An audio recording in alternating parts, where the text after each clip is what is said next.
Ted Janet, who's the illustrator with Edward Rocker, and they're crowdfunding for a fantastic what you call a project, I suppose. Yeah. Project's a good word. It's a comic book project, and it's a book that aims to intimately portray the culture and identity of its suburb, famous for being the centre of Melbourne's Jewish community, where the Jews and gays live in harmony, Balaclava. Welcome, Ted. Hi, thanks for having me on. When Zoe talked about you earlier, Ted, I thought it was going to be a cartoon, like a motion, on screen at first, but it's actually a comic, isn't it? It's a comic book. We toss around a lot of different titles, and we went with graphic anthology because that works. There's a lot of comics out there that are based on true stories, and they usually get called graphic novels. And I've always thought maybe it's because graphic non-fiction doesn't much sound so great. So yeah, we're going with graphic anthology. Okay. And where did your love of graphics come from? Well, I've loved comics for a while. I guess I'm just a general nerd. My training is in screenwriting, and I don't know what it was. I've liked comic book characters for a long time, and genre fiction. Comics are famous for superheroes and zombies and that sort of business.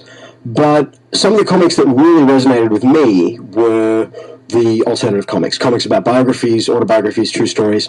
I think that the medium is good for confessional stories. There's a lot of famous stories from people who, for some reason, when you do a biopic, it feels to me a bit forced. When you make a film, like a Steve Jobs film starring Ashton Kutcher, I don't believe it.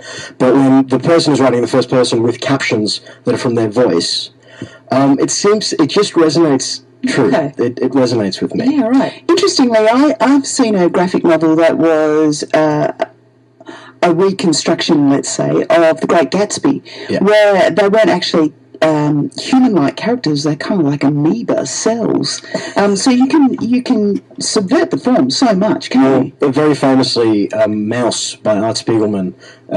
He told the story of his grandfather during the Jewish Holocaust and being in the concentration camps, and the Jews were portrayed as mice, and the Nazis were portrayed as cats. Yeah, right. You can do it. There's a precedent for that.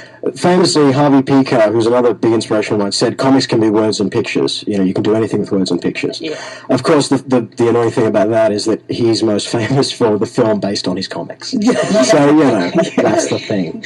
Well, and comics are incredibly popular. They're not. A lot of people think of comics as something that starts in childhood and ends in childhood, but it doesn't, does it? I mean, that genre has grown and grown and grown for people, and I'm not sure why that is. Have you got any thoughts around it? Well, I want to be careful how I express this. I think that comics, they're a subversive medium because people don't take them seriously. That could change. I don't know.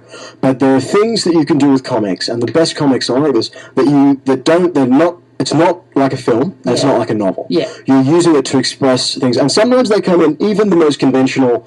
There's a fantastic, it's a superhero book, and it's not that big a deal. It's just Batman, Superman. Yeah. But what I saw was they would have those two characters, and Batman's captions would be in blue, and Superman's would be in red, and you see their entirely disparate points of view on the same thing.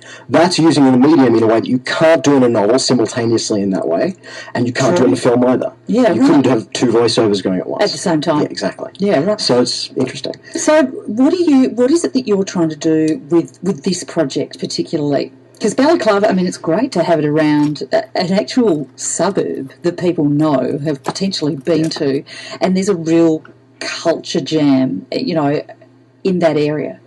The premise of the sort of the process of the thing is that we're all expressions of the communities that we came from. Even if we're reactions to it or rejecting it, we are. I don't necessarily think everything that I was told to think in growing up in this community, but it's certainly what I think about. I'm not a religious person, but I'm preoccupied and fascinated by religion because I grew up in a place literally branded with religious iconography. So you almost said blanded instead of branded. We're collapsed Catholics. We understand what that informs your life.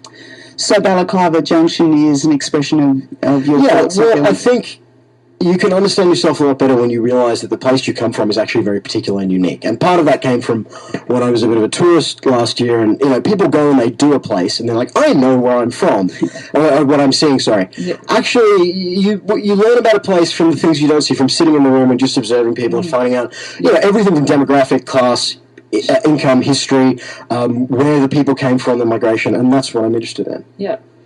We're chatting with grumpy screenwriter Ted Jennett about Balaclava Junction. Why are you grumpy? Is it about not having enough money for your art? I don't know. That came from, I suppose, high school.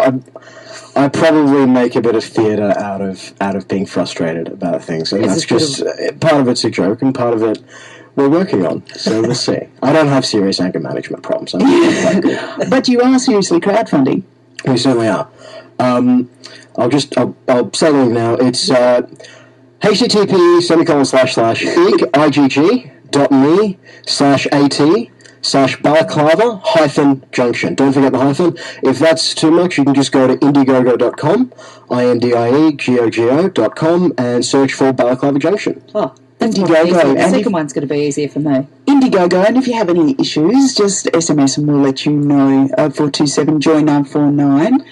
So what's your plans to raise enough money to do what? We're raising enough money to complete art costs and the first batch of printing, and hopefully some marketing. The view is we had a DIY ethos because I've worked invisibly for a few wonderful film production companies, and you sit around waiting for gatekeepers to say no. And that's great and that's good, and I love the conventional, but I really want to do something that would just be done. One way or another, we're going to make something and it'll matter. Yeah, great. At least to me. Yeah. And if you're going to do it, you have to do it yourself. Yeah, it's a new world. And if people are donating, I noticed you had something really interesting in here, which was the chance to be extras in the comic pages. Oh, yeah. Well, people who pledge us. There's a few speaking parts. There's a few speaking parts that, I mean, the comic is about real people. There's a few speaking parts that are representative of groups of people in a certain way. And for a generous pledge, people can have their likeness illustrated into the book. We are offering awesome. That's awesome. We are offering extras, which are not speaking parts, but they're relatively less expensive. People can contact me about that. Fantastic. So, for instance, if I was an extra in Balaclava Junction, I would have my purple Dockers hat on, and that's if you wanted to, that would be entirely up to you. Yeah. Well, get onto it in Indiegogo. And Ted Jennett and Shelley Segal, whose work I know, and Rafael Aron. Yeah, Shelley Segal and Rafael Aron. And there's been some great people who have helped you along the way here. Do you want to give them a bit of a... Oh, yeah. I wanted to give a quick shout-out to our last three backers. Thank you very much, Morris. Thank you, Angie. And thank you, Simon Hughes. Oh, that's excellent. Cool. Sharing the love here on Joy 94.9. Thanks, Ted. Will you come back, Ted, sometime and tell us all about it? Hopefully I'll come back and say the book's done and it's fantastic. Here it is, and this is the launch date. Buy a copy. We'd love that. You're on Joy 94.9.